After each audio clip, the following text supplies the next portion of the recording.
دور نبوت کا بدترین فرعون ابو جہل اپنے زخموں سے چور جسم کے ساتھ موت کا منظر تھا کہ اتنے میں حضرت ابن مسعود رضی اللہ تعالیٰ عنہ وہاں پہنچے تو آپ نے اسے داڑھی سے پکڑ کر اور گردن پر پاؤں رکھ کر جو زور سے دبایا تو ملعون کی آنکھیں پٹ پڑیں۔ کہا، اے دشمن خدا، تو فرعون سے بھی بدتر ہے۔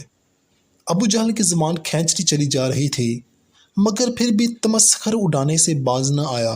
دوستو، یہ وہی ابو جہل ہے کہ جس نے اپنی پوری زندگی ہمارے نبی حضرت محمد صلی اللہ علیہ وآلہ وسلم کو اذیتیں دینے میں گزار دی۔ اس کی موت اور اس کی لاش کے عبرتناک انجام کا واقعہ بھی اس طرح بھیانک تھا کہ جیسے فرعون اور نمرود کی ہلاکت ہوئی۔ چنانچہ حضرت عبد الرحمن بن عوف رضی اللہ تعالیٰ عنہ فرماتے ہیں کہ میدان بدر کے روز دو نوجوان لڑکے معاذ اور معوذ رضی اللہ تعالیٰ عنہ میں سے ایک نے آ کر مجھ سے پوچھا، چچا جان، کیا آپ ابو جہل کو پہچانتے ہیں؟ میں نے سنا ہے کہ اس نے ہمارے نبی حضرت محمد صلی اللہ علیہ وآلہ وسلم کو بہت دکھ اور اذیتیں پہنچائی ہیں۔ آج اگر وہ مجھے نظر آ گیا اسے قتل کر کے دل کی بھڑاس نکالوں گا۔ تو ہی مجھے ابو جہل دور سے نظر آیا، میں اس کی طرف اشارہ کر دیا۔ ابھی اشارہ ہی کیا تھا کہ دونوں لڑکے باز کسی رفتار پر اس پر جھپٹ پڑے۔ ابو جہل اونٹ پر سوار پھرتیاں دکھا رہا تھا۔ انہوں نے جاتے ہی جو اس پر پہلا وار کیا تو اس کا پاؤں پنڈلی سے جدا ہو گیا۔ ابو جہل کراہتا ہوا اونٹ سے نیچے گر پڑا۔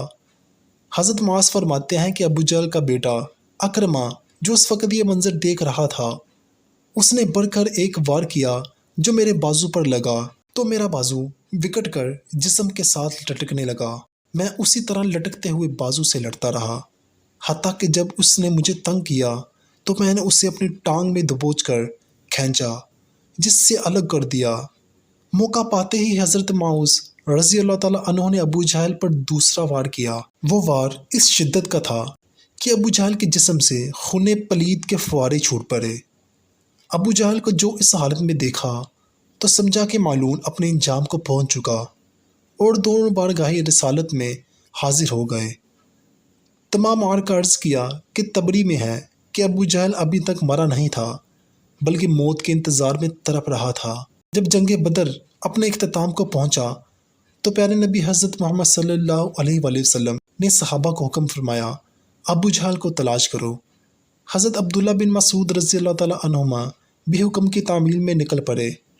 حضرت ابن مسعود کہتے ہیں کہ آپ صلی اللہ علیہ وآلہ وسلم نے ابو جہل کی ایک نشانی بھی بیان کر دی۔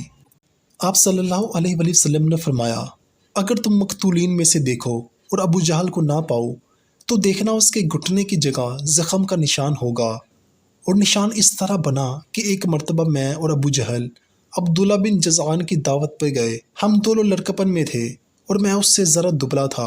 وہاں پر کچھ معاملات کی وجہ سے میں انہیں سے دھکا دے دیا جس سے وہ زمین پر گر پڑا اور اس کے گھٹنے پر خراش آ گئی۔ زخم تو ٹھیک ہو گیا مگر اس کا نشان باقی رہ گیا۔ ابن مسعود رضی اللہ تعالیٰ عنہما بیان کرتے ہیں کہ میں میدان میں جا کر کافروں کی لاشوں کو پلٹ پلٹ کر دیکھتا رہا۔ مجھے ایک جگہ خون میں لت پت ابو جہل نظر آ گیا، اس میں ابھی سانسیں باقی تھی۔ پھر میں نے گھٹنے پر نشان دیکھا تو وہ بھی نظر آ گیا۔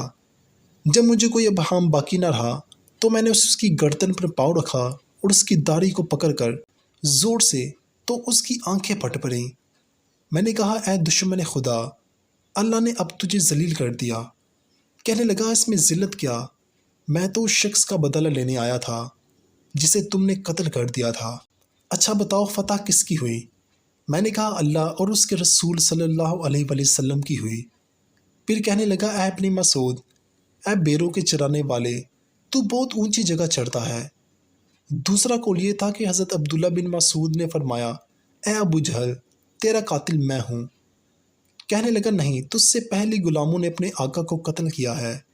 اور قول یہ بھی ہے کہ جب ابن مسعود رضی اللہ تعالیٰ عنہ اس کے سینے پر چڑھ بیٹھے تو آپ نے کہا، اے دشمن خدا، تو فرعون سے بھی بدتر ہے، کیونکہ اس نے غرق ہوتے وقت ہی کم از کم اپنے ناپسندیدہ کردار کا اعتراف ضرور کر لیا تھا۔ تیرا بھی وہی حال ہے، پھر بھی تو اس حالت میں گمراہی اور ضلالت پر اصرار کرتا ہے۔ اس کے جواب میں وہ ملعون کہنے لگا، تم اپنے آقا سے جا کر کہہ دو، اے محمد صلی اللہ علیہ وآلہ وسلم، میں اس دنیا سے رخصت ہو رہا ہوں اور میرا تجھ سے بڑھ کر کوئی بڑا دشمن نہیں ہے۔ یہ سننا تھا کہ آپ نے اسی کی تلوار سے اس کا سر تن سے جدا کر دیا۔ آپ نے اس کا سر اٹھایا اور تاجدار رسول صلی اللہ علیہ وآلہ وسلم کے سامنے لا کر پٹک دیا اور کہا، یا رسول اللہ صلی اللہ علیہ وآلہ وسلم، یہ رہا ابو جہل کا سر۔ پیارے آقا نے فرمایا، کیا قسم ہے اس ذات کی جس کے سوا کوئی اور معبود نہیں، یہ اسی کا سر ہے۔ ابن مسعود رضی اللہ تعالیٰ عنہ نے عرض کیا، واللہ یہ وہی ہے۔ اس پر آپ صلی اللہ علیہ وآلہ وسلم اٹھے اور سر کے پاس جا کھڑے ہوئے اور خوب غور سے دیکھا اور فرمایا، یہ شخص اس امت کا فرعون ہے۔ اللہ کا شکر ہے کہ ایک دشمن دین ہلاک ہو گیا۔ اور ایک دوسری روایت میں آتا ہے کہ سجدہ شکر فرمایا، اور ایک روایت میں آتا ہے کہ نماز شکرانہ ادا فرمائی۔ اس کے بعد آپ صلی اللہ علیہ وآلہ وسلم نے حکم دیا کہ ان کو فلاں کنویں میں ڈال دیا جائے۔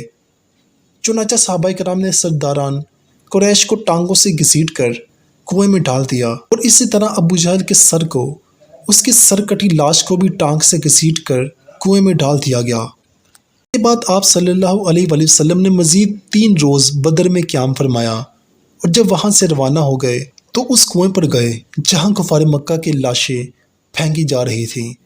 حضرت عائشہ رضی اللہ تعالیٰ عنہا فرماتی ہیں کہ آپ صلی اللہ علیہ وآلہ وسلم وہاں کھڑے ہو کر فرماتے، اے کنویں والو، کیا تم نے اس وعدے کو جو اللہ نے تم پر دیا ٹھیک پایا؟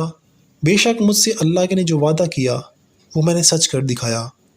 اور حضرت انس بن مالک رضی اللہ تعالیٰ عنہ فرماتے ہیں کہ آپ صلی اللہ علیہ وآلہ وسلم نے وسط شب میں فرمایا تھا، اے کنویں والو، ابو جہل بن ہشام، اے عتبہ بن ربی، اے فلاں اے فلاں، جو وعدہ تمہارے رب نے کیا بتوں نے تم سے کیا تھا، کیا تم نے وہ ٹھیک پایا؟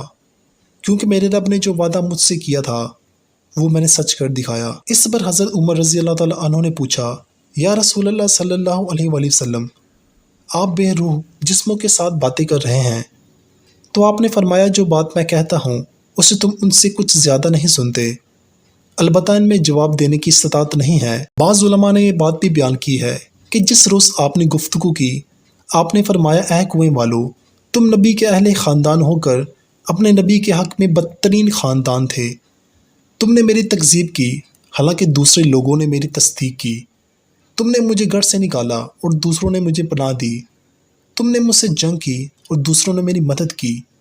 اس کے بعد آپ صلی اللہ علیہ وآلہ وسلم نے فرمایا، جو وعدہ تمہارے رب نے تم سے کیا تھا اسے تم نے سچ پایا۔ تو دوستو، اسی طرح ابو جہل کی جہالت اور ظلم کا دور اپنے اختتام کو پہنچا۔ وہی ابو جہل جو آپ صلی اللہ علیہ وآلہ وسلم کو طرح طرح کی تکلیفات دیا کرتا تھا، اللہ تعالیٰ نے اس کا بھی حال فرعون کی طرح ہی کیا جیسے فرعون کو غرق کیا تھا۔ اسی طرح ابو جہل کو غرق کر کر ایک کنویں میں پھینک دیا گیا اور اس کو صفحہ ہستی سے مٹا دیا گیا۔ دوستو، آپ سب سے گزارش ہے کہ اس چینل کو لازمی سبسکرائب کر لیں تاکہ اس طرح کی انٹرسٹنگ ویڈیوز آپ تک پہنچتی رہیں۔ جزاک اللہ۔